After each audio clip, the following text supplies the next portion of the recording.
La trêve internationale d'octobre est donc officiellement terminée depuis hier, depuis donc mardi. Nous sommes aujourd'hui le mercredi 15 octobre et à l'heure actuelle, nous allons parler donc de toutes les rencontres qu'il y a eu en trêve internationale pour donc les qualifications de la Coupe du Monde qui se déroulera aux États-Unis en 2026. Alors, faut savoir que la trêve elle a commencé donc le mercredi 8 octobre avec donc seulement des matchs de la zone Afrique avec donc pas vraiment énormément de surprises. On a eu donc l'Égypte qui s'est imposée 3-0 avec Mohamed Salah qui a donc marqué un doublé face à Djibouti. On a l'Éthiopie qui a été gagné son match et qui continue son très bon classement donc au niveau de la qualification, étant donné qu'ils sont à l'heure actuelle 5e et ils peuvent essayer de titiller la 3e place.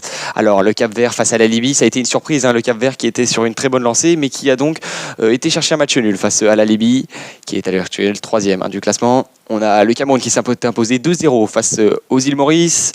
Le Ghana qui a claqué 5 buts face à 0 but face à la République centrafricaine. Très grosse rencontre donc de la part de cette nation qui a déjà les pieds en Coupe du Monde. Souleymana Haye, Djikou, Partey étaient au sommet de leur art. Lors de cette rencontre, le Qatar a seulement été chercher un 0-0 face à l'Oman, tandis que l'Indonésie s'est inclinée 2-3 face à l'Arabie Saoudite. Alors on va passer maintenant au jeudi 9 octobre qui a été un peu plus riche étant donné qu'il y a eu du football par exemple européen. On a eu le Danemark qui a explosé la Biélorussie 6-0. Très belle performance de la part du pays de nord de l'Europe. Højlund qui a donc marqué un doublé et qui continue sa belle saison. On a l'Écosse qui continue eux aussi leur belle campagne. La Grèce qui pourtant était sur une meilleure dynamique mais qui continue à perdre des points. Ils sont actuellement avant-dernier du classement de leur groupe.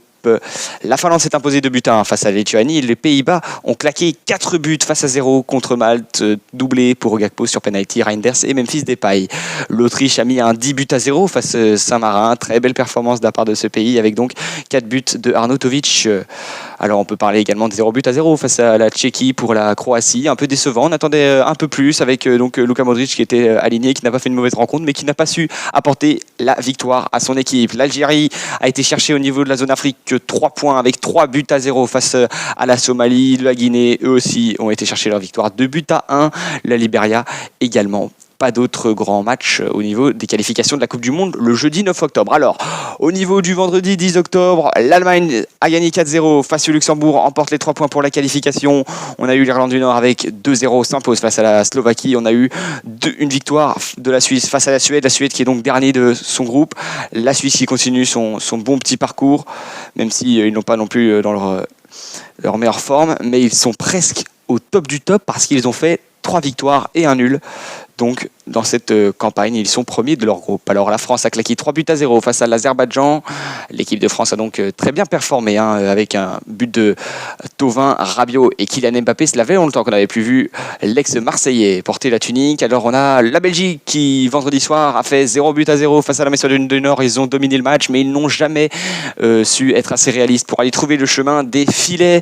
Alors, je tiens à préciser, si vous comptez avoir plus d'informations sur le classement, j'ai déjà fait donc une vidéo qui est sortie hier concernant ce qu'il s'est passé, ce qu'il se passe au niveau des classements, quels pays sont en difficulté et non, qui sont déjà qualifiés, etc. N'hésitez pas à aller voir ici, on va simplement reporter tous les résultats qu'il y a eu. Alors, le Sénégal s'est donc imposé 5-0 face au Soudan, c'était une grosse rencontre. La RDC Congo a été chercher sa victoire face au Togo. On peut parler du Nigeria aussi, on a l'habitude de les voir en Coupe du Monde et ils ont été chercher leur victoire face au Lesotho. Le Bénin continue donc son beau parcours en gagnant face au Rwanda et la Côte d'Ivoire 7-0 face aux Seychelles. Magnifique rencontre pour eux. Tunisie aussi, ils sont là actuellement en premier, ils ont les pieds en Coupe du Monde et ils ont gagné 6-0 face à Sao Tome et Principe. Donc Haïti a cherché une victoire 3-0 face au Nicaragua et le Brésil a été claqué 5-0 face à la Corée du Sud. Estevao doublé, Rodrigo doublé, Vinicius un but pour lui aussi. On peut parler également de l'Uruguay qui a été mettre 1-0 seulement à la République dominicaine, mais c'est largement suffisant pour gagner évidemment cette rencontre. Alors le samedi 11 octobre, on a eu donc pas vraiment beaucoup de matchs, mais on a eu évidemment quelques matchs au niveau de la zone Europe. L'Espagne qui continue son parcours malgré pas mal de blessures. On n'a pas de Lamine Yamal, on n'a pas de Nico Williams, on n'a pas des joueurs comme Gavi, etc. qui est aligné. Voilà, c'était une équipe un peu bis, mais malgré tout, ils arrivent à continuer leur belle forme. Claque de but à 0 face à la Géorgie, c'est largement suffisant pour donc laisser Géorgie troisième. L'Espagne est donc premier de son groupe et a les pieds en Coupe du Monde. Alors la Hongrie face à l'Arménie, 2-0 pour la Hongrie. Belle rencontre de la part de ces Hongrois. On peut parler également du Portugal qui a été chercher 3 points face à l'Irlande. Ils continuent leur beau parcours avec simplement un nul, 3 victoires pour le Portugal. Ils sont presque officiellement donc en Coupe du Monde. On a la Norvège face à l'Israël qui a mis 5 buts avec donc un triplé de Erling Haaland qui continue sa saison absolument stratosphérique. Il a quand même manqué un penalty malgré tout, mais très belle rencontre pour lui. Ça suffit largement pour aller chercher donc les 3 points. À l'heure actuelle, ils ont presque les 2 pieds en Coupe du Monde. En tout cas, il y a l'Italie qui les suit juste derrière, mais pour l'instant, ils sont devant avec 3 points d'avance. Alors, on va parler également de l'Italie, justement, qui a mis 3 buts à 1 face à l'Estonie, qui continue donc à essayer d'engranger des points pour aller chercher la première place à la Norvège. Ils sont en train de se battre pour savoir qui va se qualifier directement, qui ira en barrage. On verra, Norvège ou Italie. Important en tout cas, les prochains matchs pour tes 2 équipes. Alors on a eu la Serbie face à l'Albanie. C'est l'Albanie qui a été chercher la victoire. L'Albanie qui continue sa bonne forme depuis quelques années. Ils sont actuellement 2e et ils ont donc 1 point d'avance sur la Serbie. Pour l'instant, ils ont donc un léger avantage pour accéder au barrage, mais rien n'est terminé car les qualifications ne sont pas finies. Alors, ce n'est pas les seuls matchs qu'il y a eu. L'Irak s'est imposé 1-0 face à l'Indonésie dans un match où il a eu 3 cartons rouges, rendez-vous compte. Mais on peut parler évidemment de l'équipe de Lionel Messi qui s'est donc imposé 1-0 grâce à un but de Lo Celso face au Venezuela. Et il faut savoir que Messi n'était donc pas aligné ce match-là. Alors, on va parler également, donc, évidemment, du dimanche 12 octobre. On se rapproche de plus en plus de la fin de la trêve internationale d'octobre. Et on peut parler de l'Écosse qui a donc battu la Biélorussie. Beau petit parcours pour l'Écosse qui donc fait le 6/6 au niveau des points qu'ils ont pu gagner. Ils sont 2e de leur groupe à égalité avec le Danemark à l'heure actuelle. Ils vont donc se battre pour savoir qui va être premier de leur groupe et se qualifier directement et qui ira donc en barrage. Les Pays-Bas qui ont claqué 4-0 à la Finlande. La Finlande qui est donc en difficulté depuis quelques matchs, même s'ils ne sont pas tant à la ramasse que ça au classement étant donné qu'ils ont seulement 3 points de retard sur le deuxième, mais un match de retard sur les 2 premiers.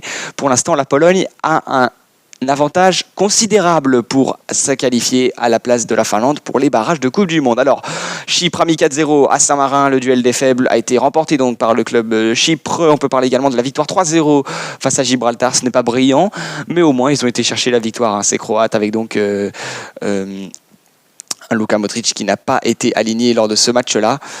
Alors, on peut parler également de la zone Afrique avec l'Éthiopie qui a perdu face au Burkina Faso 3-1. C'est dommage dans ce groupe A avec un triplé de Kaboré. Belle performance de sa part. Alors on peut parler évidemment de la République centrafricaine qui après s'être fait humilier 5-0 le week-end. Ils sont rebondis 3-2 face au Tchad. Le Mali a été chercher ses 3 points face à Madagascar. Pas grand chose de plus à dire. Passons donc au lundi 13 octobre. On reste dans la zone Europe également où il y a eu l'Allemagne face à l'Irlande du Nord. L'Allemagne qui a été chercher 3 points avec seulement 1-0. Woltemate qui a été chercher cette belle performance. Il est sorti à la fin du match. Wirtz continue à essayer de trouver des automatismes dans sa saison, mais c'est pas très facile pour lui. On l'a vu plus en jambes lors de la saison précédente. Alors, on peut parler également de la Suisse, qui, malgré être premier du groupe, ils ont fait 0-0 face à la Slovénie. On en attendait beaucoup plus parce que la Slovénie a seulement une défaite et 3 matchs nuls, donc c'est-à-dire qu'ils n'ont jamais gagné de match et ils sont en train donc de ne pas aller, les Suisses sont en train de ne pas aller chercher les 3 points face à une équipe qui n'a donc jamais remporté son match alors qu'ils sont premiers les Suisses. Alors on peut parler évidemment de l'équipe de France qui s'est donc inclinée, enfin il s'est pas incliné mais qui ont été chercher un match nul seulement de 2-2 en tant que visiteur du côté de l'Islande. Kylian Mbappé n'a pas été aligné titulaire et cela a peut-être fait pas mal de mal à cette équipe de France parce que Mbappé avait donc une blessure liée à la cheville.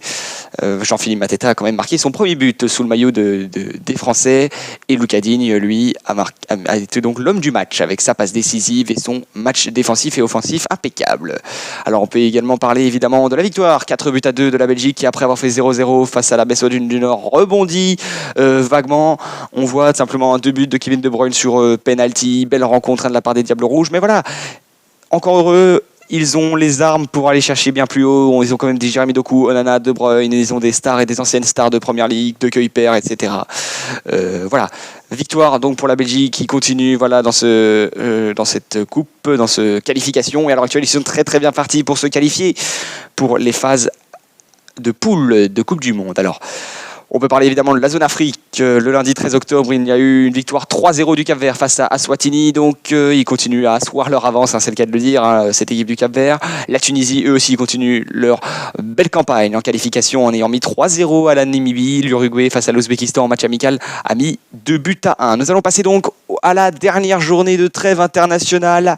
J'espère que vous êtes bien attentifs, évidemment. Mais voilà, il y a énormément de matchs à dire, énormément de scores à annoncer. Mais voilà, c'est important. N'hésitez pas donc à aller voir la précédente vidéo, parce que dans la précédente vidéo, on parlait on faisait le point de chaque groupe des classements donc de qualification pour la Coupe du Monde. Vous allez voir quels pays sont bien partis, etc. Donc c'est très intéressant de voir ça. Mais ici, on voit seulement les résultats qu'il y a eu lors de la trêve internationale d'octobre. Donc l'Espagne a mis 4-0 face à la Bulgarie, encore une fois, avec un effectif bis. Oyarzabal qui a été mettre un penalty et un doublé pour Merino qui est dans une forme étincelante. C'est absolument dingue. 4-0 donc pour l'Espagne. Ils continuent à asseoir leur avance donc dans cette qualification. La Turquie qui a été chercher 4-1. La Géorgie qui a donc fait 2 défaites en 2 matchs. La Turquie qui donc essaie d'aller chercher évidemment cette place en qualification de barrage. Pour l'instant, ils sont bien partis, très bien partis. Ils sont presque officiellement donc en barrage, sauf si la Géorgie fait un miracle. Alors, l'Irlande face à l'Arménie. Victoire 1-0 face à l'Irlande grâce surtout à un carton rouge des Arméniens. Ils se sont battus jusqu'au bout. Evan Ferguson, l'ancienne future star de Première Ligue, a donc ouvert le score et marqué le seul but de la rencontre. Le Portugal face à la Hongrie a malgré un doublé de Cristiano Ronaldo avant la fin de la mi-temps. Eh bien écoutez, ils ont su remonter au score. Szoboszlai, dans le temps additionnel, continue sa belle saison et a su égaliser pour la Hongrie. On se souvient qu'il y avait énormément d'attentes autour de ce match, car la dernière fois qu'ils s'étaient affrontés, une dernière fois, on se souvient que Cristiano Ronaldo était parti parce qu'il n'acceptait pas en fait l'arbitrage envers son équipe. Alors, l'Italie a été claquée 3-0 face à l'Israël, des points importants à prendre. Donc, l'Italie qui est donc toujours deuxième juste derrière la Norvège, il va falloir continuer à gagner s'ils veulent aller chercher leur qualification directe en Coupe du Monde, sinon il va falloir encore passer par les barrages et on sait à quel point ils sont maudits dans cet exercice. L'Angleterre a été mettre 5 buts, incroyable performance, doublé pour Harry Kane, un but de Gordon et de Echebrieze, incroyable performance. D'ailleurs, les supporters anglais ont fait énormément de bruit lors des rencontres anglaises parce que Thomas Tuchel avait un peu critiqué les supporters en disant qu'ils n'étaient pas derrière leur équipe. Alors on va parler également du Sénégal, 4-0 face à la Mauritanie, belle performance pour eux.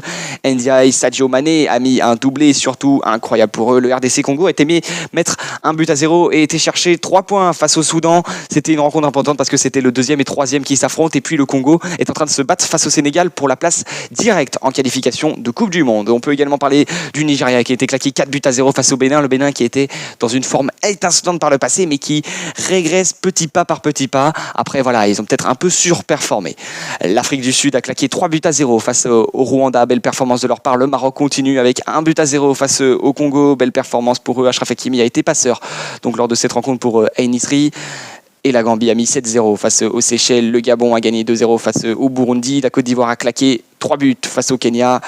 L'Algérie s'est imposée 2-1 face à l'Ouganda. Et la Guinée a seulement été chercher 1 point face au Botswana. Mais ce n'est pas non plus si grave que ça. La Guinée est presque en qualification de barrage. Ça va se jouer sur les prochains matchs parce qu'ils ont quelques points d'écart entre le 3e et le 5e. Donc, Honduras 3-0 face à Haïti, le Costa Rica 4-1, le Qatar s'est imposé face aux Émirats arabes, le Qatar qui a les 2 pieds donc en Coupe du Monde. Et au niveau simplement de cette trêve internationale d'octobre, c'est donc déjà terminé. Voilà, c'était donc 15 minutes environ pour comprendre et prendre connaissance de toutes les rencontres qu'il y a eu au niveau des qualifications de la Coupe du Monde. Alors évidemment, soyez connectés parce que le mois prochain, en novembre, il y aura la fin des qualifications de la Coupe du Monde. On connaîtra bientôt les premiers qualifiés pour cette Coupe du Monde. Évidemment, il y aura des matchs de barrage qui se joueront ultérieurement pour savoir quels pays seront repêchés pour jouer cette Coupe du Monde qui se jouera sous un nouveau format avec 48 équipes, beaucoup plus donc que d'habitude. Prenez soin de vous et n'hésitez pas donc à vous abonner à la chaîne, à commenter ou par exemple liker pour augmenter donc le référencement de la chaîne et de la visibilité. Ça pourrait nous aider donc à débattre par exemple en commentaire et on se retrouve donc à très vite pour de nouvelles vidéos. Ciao ciao.